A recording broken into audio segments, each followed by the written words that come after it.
नमस्कार दोस्तों, स्वागत है आपका आज के मुख्य समाचार में, जिसमें सबसे पहली और बड़ी खबर में आपको बताएंगे कि स्पीकर चुनाव से पहले गृह विभाग लेने के लिए अड़ गए नीतीश। ऑपरेशन लोटस से बिहार में बड़ा खेल, जिसके बाद मचा हड़कंप। खबर में आगे जिक्र होगा कि एसआईआर के बहाने कहीं विपक्षियों के वोट काटने की साजिश तो नहीं, अखिलेश यादव ने उठाए सवाल। खबर में आगे आपको बताएंगे कि चुनाव आयोग अहंकार त्यागे, 2003 की तरह एसआईआर के लिए दे पर्याप्त समय, कांग्रेस ने उठाई मांग। और इसी के साथ आगे आपको बताएंगे कि मोदी शाह के गढ़ में खुलेआम मिल रही शराब, कांग्रेस के सबूतों ने खोला ड्राई स्टेट का पोल। और इसी के साथ खबर में आगे जिक्र होगा कि एसआईआर पर चर्चा नहीं हुई तो संसद नहीं चलने देंगे, समाजवादी पार्टी की सरकार को चेतावनी। दोस्तों, हर एक खबर की गहराई में आपको ले जाएंगे, लेकिन उससे पहले आपसे निवेदन की वीडियो कीजिए लाइक और चैनल को सब्सक्राइब करके बेल आइकन दबाकर कमेंट में लिखिए जय हिंद। रुक करते हैं सबसे पहली और बड़ी खबर की तरफ। स्पीकर चुनाव से पहले गृह विभाग लेने के लिए अड़ गए नीतीश। ऑपरेशन लोटस से भी बड़ा खेल, मचा हड़कंप। जी हां दोस्तों, बिहार में नीतीश कुमार ने सीएम बनते ही अपना पुराना खेल शुरू कर दिया है। उन्होंने स्पीकर पद के चुनाव से पहले अपना पुराना पद यानी गृह मंत्रालय को वापस करने की डिमांड रख दी है। आपको बता दें कि बड़ी खबर निकलकर सामने आ रही है कि सम्राट चौधरी और बीजेपी चाहती है कि बिहार में केंद्र से लाकर कुछ काबिल आईएएस और खासकर आईपीएस अफसरों की तैनाती की जाए। लेकिन जैसे ही ये खबर लीक हुई, जेडीयू बीजेपी खेमे में न सिर्फ रार तकरार का दौर बढ़ा है, बल्कि कल ही नीतीश कुमार ने अचानक सचिवालय पहुंचकर अफसरों को टाइट किया है। और इस बीच नीतीश कुमार ने मास्टर स्ट्रोक खेलते हुए अपने कोटे के 6 मंत्रियों की नई लिस्ट के साथ मैन पावर बढ़ाने में वो जुट गए हैं। बीजेपी और सम्राट चौधरी क्या अचानक बिहार में कुछ नए आईएएस और आईपीएस चाहते हैं, और क्यों फिर से गृह मंत्रालय को लेकर भयंकर रार मची हुई है? दोस्तों, आपको बता दें कि बिहार में पीएम साहब और उनके चाणक्य जी ने जैसे तैसे कर नीतीश कुमार को सीएम का पद तो दे दिया था, लेकिन सीएम की सबसे बड़ी ताकत गृह विभाग का पद अपने डिप्टी सीएम सम्राट चौधरी को दिलाने में कामयाब रहे। इसको लेकर मंत्रियों के विभाग बंटवारे के दिन ही कई घंटों तक मंत्रियों की लिस्ट में पेंच भी फंसा रहा, लेकिन बाद में नीतीश कुमार को राजी होना पड़ा, क्योंकि इस बार तय हुआ था कि सरकार में सब कुछ बराबरी का होगा। ऐसे में नीतीश कुमार के बराबरी पर सम्राट चौधरी को खड़ा कर दिया गया है। लेकिन नीतीश ने पूरे मामले में एक बड़े गेम के लिए लोक प्रशासन विभाग अपने पास रख लिया है, यानी कि वो जिसको चाहे उसी अधिकारियों की नियुक्ति विभाग में होगी। और अब आपको बता दें कि यहीं पर पेंच फंस गया है, क्योंकि गृह विभाग को सम्राट चौधरी अपनी पार्टी की नीतियों के अनुसार चलाना चाहते हैं। सम्राट ने इसकी शुरुआत भी की है।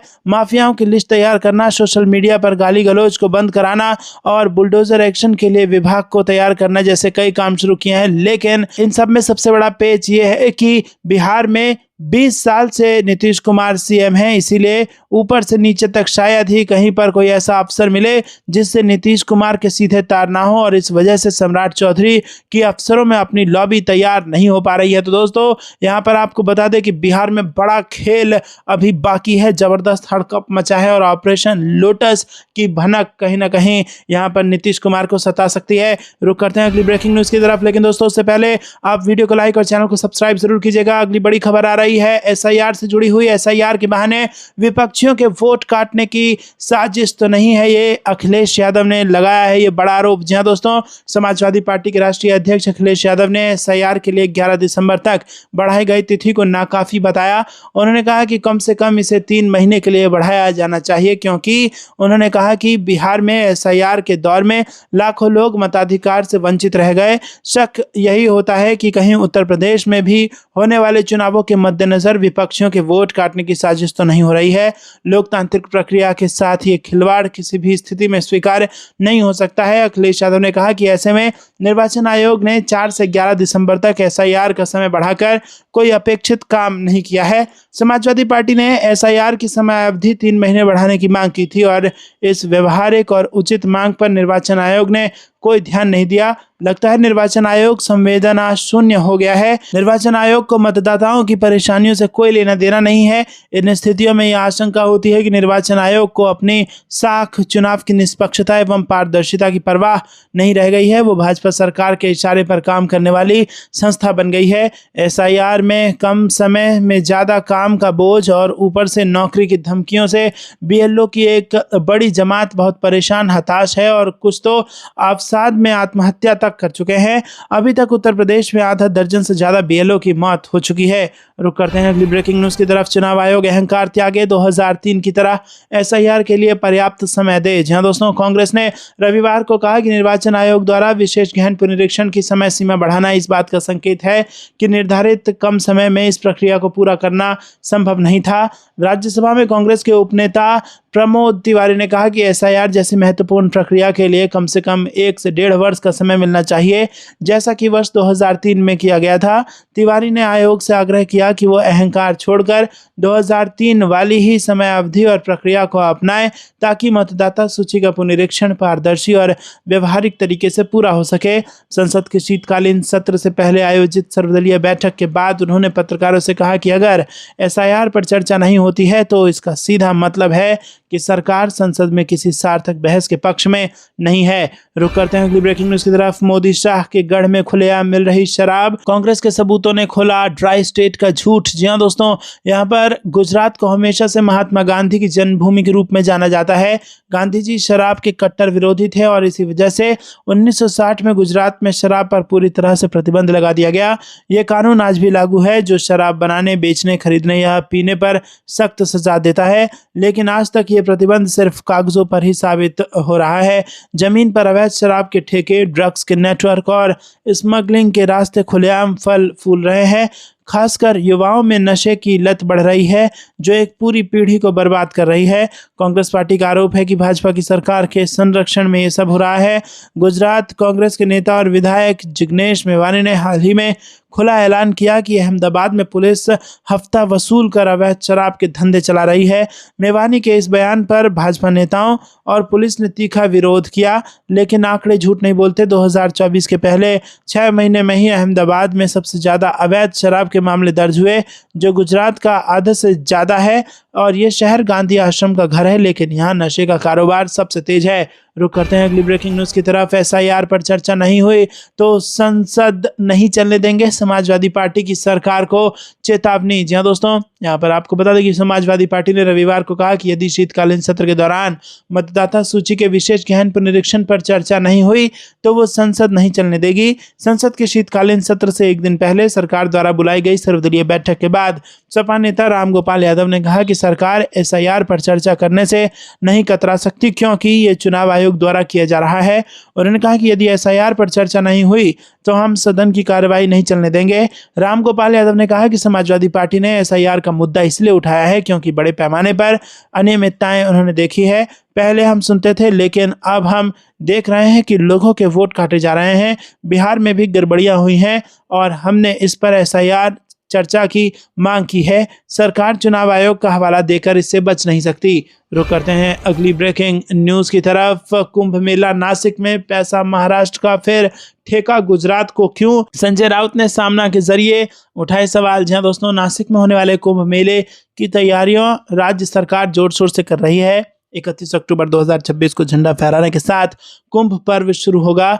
इस कुंभ मेले के लिए पेड़ों की कटाई का प्रस्ताव है। इस पर शिवसेना यूबीटी के राज्यसभा सांसद संजय राउत ने पार्टी के मुखपत्र सामना के रोक ठोक के जरिए सरकार की आलोचना की है। सामना में लिखा गया है कि कुंभ मेले के साधुग्राम के लिए 2000 से ज्यादा पेड़ काटे जा रहे हैं। सड़क चौड़ी करने के नाम पर स्थानीय भूमिपुत्रों के घरों और दुकानों पर बुलडोजर चलाए गए। रोक ठोक में आलोचना करते हुए कहा गया है कि इसमें श्री राम की दया, सच्चाई और धैर्य कहीं नहीं दिखता। शिवसेना के मुखपत्र सामना के नोकझोंक में नासिक कुंभ मेले की आलोचना की गई है और ये विवाद 3 मुख्य मुद्दों से रंगा हुआ है। 25,000 करोड़ रुपए का बजट, साधुग्राम के लिए पेड़ों की संभावित कटाई और स्थानीय भूमिपुत्रों के घरों पर बुलडोजर चलाना। दोस्तों रुक करते हैं अगली ब्रेकिंग न्यूज की तरफ। निकाय चुनाव में बदले रंग, कट्टर विरोधी उद्धव शिंदे और अजीत शरद गुट आ गए एक साथ। जहां दोस्तों महाराष्ट्र निकाय चुनाव को लेकर सभी पार्टियां जोर शोर से प्रचार कर रही है। 2 दिसंबर को मतदान होना है, लेकिन इस चुनाव ने कई ऐसे गठबंधन सामने ला दिए हैं जो चौंकाते हैं और पूर्व राजनीतिक समीकरणों को तोड़ते हुए दिखाई देते हैं। याद दिला दें दें कि 2022 में शिवसेना में दो फाड़ हो गया था। डिप्टी सीएम एकनाथ शिंदे कई विधायकों के साथ अलग होकर एनडीए से जा मिले थे। उस समय शिंदे गुट का आरोप था कि उद्धव ठाकरे ने कांग्रेस और एनसीपी के साथ गठबंधन कर शिवसेना की विचारधारा से समझौता किया है, जो बाला साहेब ठाकरे के सिद्धांतों के खिलाफ था। लेकिन अब स्थानीय निकाय चुनाव में कई सीटों पर उद्धव गुट और शिंदे गुट दोनों ही एक दूसरे के साथ आते दिखाई दे रहे हैं।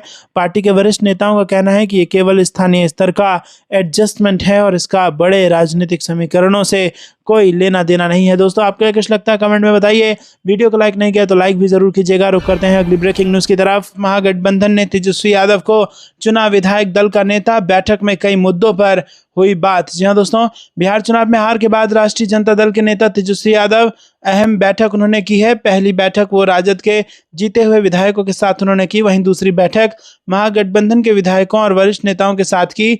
2 दिन पहले वो दिल्ली गए थे और दिल्ली से लौटते ही वो अपने आवास पर उन्होंने बैठक की। महागठबंधन के नेताओं के साथ बैठक का नेतृत्व भी तेजस्वी यादव ने ही किया।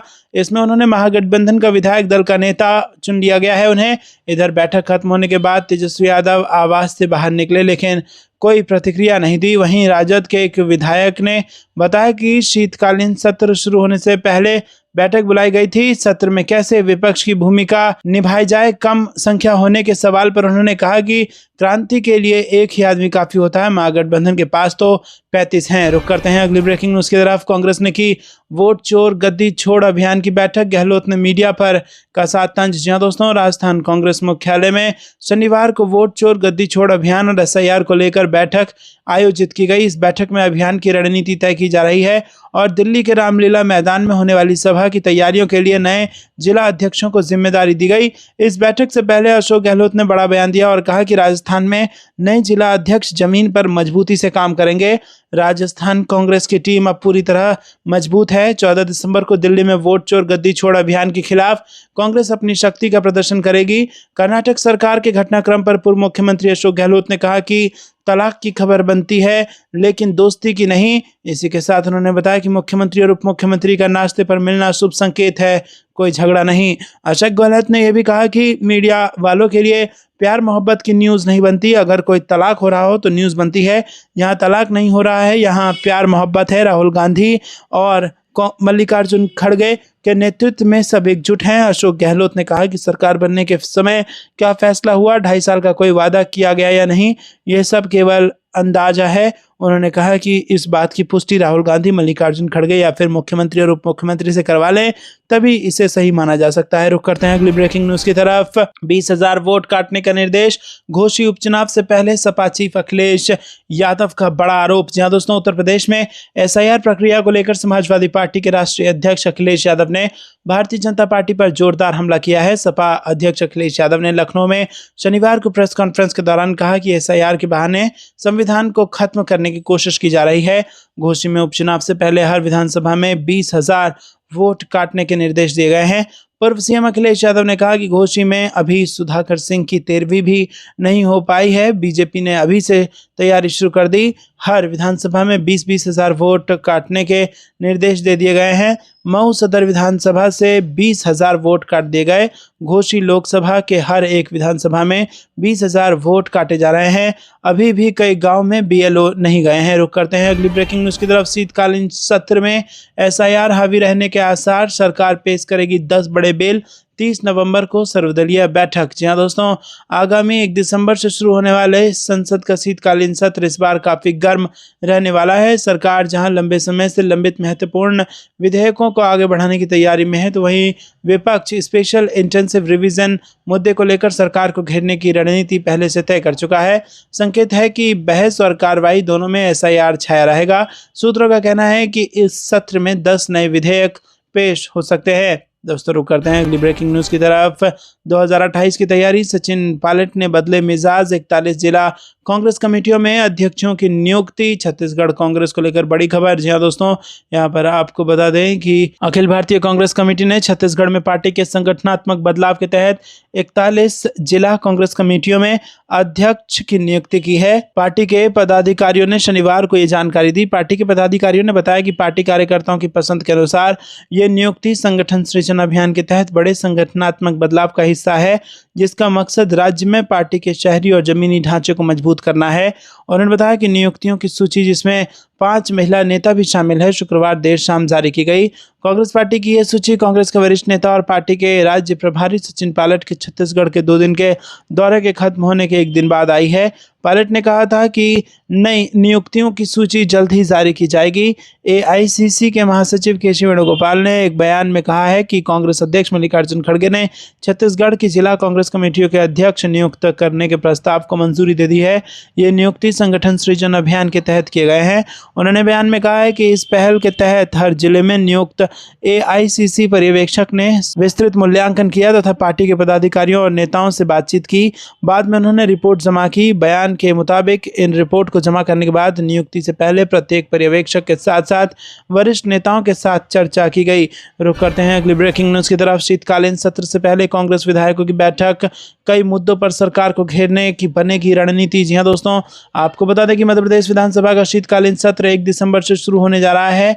मात्र 5 दिनों के इस छोटे सत्र में कांग्रेस ने सरकार को हर मोर्चे पर घेरने की तैयारी कर ली है। विपक्ष का कहना है कि कम अवधि रखकर सरकार जनहित के मुद्दों से बचना चाहती है और इसी रणनीति को मजबूत करने के लिए नेता प्रतिपक्ष उमंग सिंघार ने 30 नवंबर की शाम 7:30 बजे भोपाल स्थित B12A 74 बंगला में कांग्रेस विधायक दल की बैठक बुलाई है। नेता प्रतिपक्ष उमंग सिंघार ने कहा कि बैठक में सत्र की रूपरेखा तय की जाएगी और ये रणनीति बनाई जाएगी कि सीमित समय में अधिकतम मुद्दे किस तरह सदन में उठाए जाएं। उन्होंने कहा कि सरकार ने हमारी आपत्ति के बावजूद सत्र को केवल 5 दिन का रखा है, इसलिए कांग्रेस ये सुनिश्चित करेगी कि किसानों से लेकर युवाओं तक हर वर्ग की समस्याओं को सदन में मजबूती से रखा जाए। सिंघार ने बताया कि भाजपा सरकार की विफल नीतियों, कथित अनियमितताओं और विभिन्न घोटालों को भी सत्र में जोरदार तरीके से उठाया जाएगा। उन्होंने कहा कि कांग्रेस जनता की आवाज़ बनकर सरकार को जवाब देने के लिए मजबूर करेगी। रुक करते हैं अगली ब्रेकिंग न्यूज़ की तरफ। सिडको 4500 करोड़ जमीन घोटाला, सिंधे गुट के मंत्री पर बड़ा संकट, हाई लेवल जांच शुरू। जी हां दोस्तों, महाराष्ट्र में सिडको जमीन आवंटन को लेकर उठे विवाद ने राज्य की राजनीति में बड़ा भूचाल ला दिया है। नई मुंबई में 4500 करोड़ रुपए मूल्य की 61,000 वर्ग मीटर प्राइम जमीन के कथित अवैध आवंटन के आरोप लगे हैं। एनसीपी नेता रोहित पवार ने सामाजिक न्याय मंत्री संजय सिरसाट पर निशाना साधा है, जो उस समय सिडको के चेयरमैन थे, और उन पर नियमों को दरकिनार करने का आरोप लगाया है। इस हाई लेवल जांच के बीच महाराष्ट्र की राजनीति में आरोप प्रत्यारोप का दौर तेज हो गया है। दोस्तों, रुक करते हैं अगली ब्रेकिंग न्यूज की तरफ। मोदी के बाद ज्ञानेश ने ममता के सामने मानी हार, बंगाल में एसआईआर कराना सबसे बड़ी भूल। जी हाँ दोस्तों, पश्चिम बंगाल की सियासत में इन दिनों एक बंद कमरे में हुई मीटिंग को लेकर बड़ा विवाद खड़ा हो गया है। इस मीटिंग के बारे में सरकार और चुनाव आयोग दोनों की बयानबाजी में जमीन आसमान का फर्क दिखाई दे रहा है। इसी दौरान मुख्य चुनाव आयुक्त ज्ञानेश कुमार पर तृणमूल कांग्रेस ने सीधा हमला बोला। ममता बनर्जी और उनकी पार्टी का आरोप है कि आयोग सच्चाई छुपा रहा है। टीएमसी के नेता और ममता के भतीजे अभिषेक बनर्जी ने तो यहां तक कह दिया कि अगर चुनाव आयोग सच बोल रहा है तो उस मीटिंग की सीसीटीवी फुटेज सार्वजनिक करे। दरअसल बंगाल चुनाव में पहले से ही टीएमसी और बीजेपी के बीच कड़ा मुकाबला चल रहा है, लेकिन अब ये टकराव सीधे ज्ञानेश कुमार तक पहुंच गया है। टीएमसी का दावा है कि चुनाव आयोग निष्पक्ष नहीं है और इस मीटिंग में कुछ ऐसा हुआ है जिसे देश में छुपाया जा रहा है। दोस्तों, रुक करते हैं अगली ब्रेकिंग न्यूज़ की तरफ। Bank of India, bank of Maharashtra खत्म हो सकता है इन बैंकों का नामो निशान। मोदी सरकार लेने जा रही है बड़ा फैसला। जी दोस्तों, आपको बता दें कि भारत के बैंकों की दुनिया भर में पहचान बनाने के लिए केंद्र की मोदी सरकार जल्द ही कोई बड़ा फैसला ले सकती है और बताया जा रहा है कि मोदी सरकार एक बार फिर देश के कई नामी बैंक का विलय करने पर विचार कर रही है। बैंकों के विलय को लेकर अब चर्चा शुरू हो गई है। दरअसल केंद्र सरकार चाहती है कि भारत में भी कुछ ऐसे बड़े बैंक तैयार हों जो दुनिया के टॉप 100 बैंकों में जगह बना सके। रुक करते हैं अगली ब्रेकिंग न्यूज़ की तरफ। वोट चोर गद्दी छोड़ महारैली की तैयारी। भाजपा चुनाव आयोग से मिलकर कटवा रही है 25 लाख वोट, कांग्रेस ने लगाया आरोप। जी दोस्तों, अखिल भारतीय कांग्रेस कमेटी द्वारा 14 दिसंबर 2025 को दिल्ली में आयोजित होने वाली वोट चोर गद्दी छोड़ महारैली की तैयारियों और प्रदेश में चुनाव आयोग द्वारा चलाए जा रहे एसआईआर अभियान की समीक्षा के लिए आज राजस्थान प्रदेश कांग्रेस कमेटी की एक महत्वपूर्ण बैठक हुई। ये बैठक प्रदेश अध्यक्ष गोविंद सिंह डोटासरा की अध्यक्षता में कांग्रेस मुख्यालय जयपुर पर संपन्न हुई। बैठक में कांग्रेस ने भाजपा पर गंभीर आरोप लगाते हुए दावा किया है कि भाजपा प्रदेश में कांग्रेस के पक्ष में मतदान करने वाले मतदाताओं का नाम काटकर चुनाव में लाभ प्राप्त करना चाहती है। आपको कुछ लगता है दोस्तों कमेंट में बताइए। वीडियो को लाइक नहीं किया तो लाइक जरूर कीजिएगा। रुक करते हैं अगली ब्रेकिंग न्यूज की तरफ। जेडीयू और बीजेपी में चल रहा शहमात का खेल। आरजेडी ने कहा सुशासन को बट्टा लगा रही भाजपा। जी हाँ दोस्तों, यहाँ पर राजद के प्रदेश प्रवक्ता एजाज अहमद ने शुक्रवार को कहा कि श्रेय की होड़ में भाजपा और जेडीयू के बीच अभी शहमात का खेल चल रहा है। जनहित में सरकार द्वारा कोई काम नहीं हो रहा है और जेडीयू की ओर से नौकरी, रोजगार और विकास का ढिंढोरा पीटा जा रहा है, जबकि भाजपा की ओर से 400 अधिक अपराधियों और माफियाओं की सूची बनाकर कार्रवाई की चेतावनी दी जा रही है। इस तरह भाजपा द्वारा नीतीश कुमार के सुशासन को ही बट्टा लगाया जा रहा है, क्योंकि 20 वर्षों से नीतीश के पास ही गृह विभाग का दायित्व रहा है। भाजपा कोटे के मंत्रियों को साथ लिए बिना नीतीश अपने विश्वस्त अधिकारियों के साथ निरीक्षण के लिए निकल जा रहे